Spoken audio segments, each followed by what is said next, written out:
Hey guys, so I wanted to show you this little emblem I got from Unique Auto Supplies on eBay, similar to the one I got inside that shows you all the information.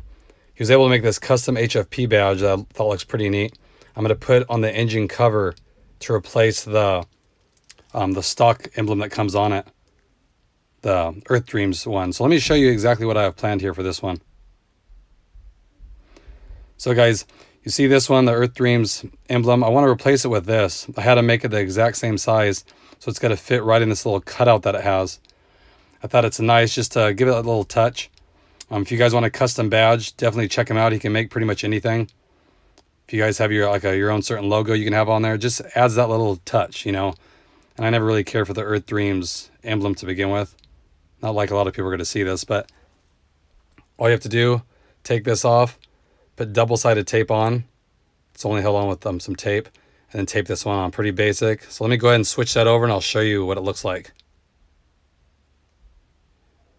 Okay guys, so here it is.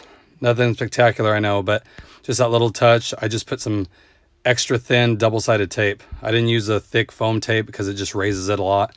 So this sits down in the recess nice. Again, nothing crazy, but it's that little touch. Especially if you guys have like your own, like I said, your certain logos you want.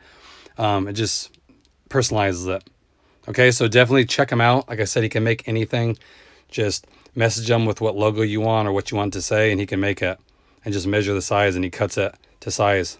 So it's really nice, little piece of aluminum. It's high quality. It just adds that little touch to the engine compartment. Okay, guys? So just wanted to share that with you.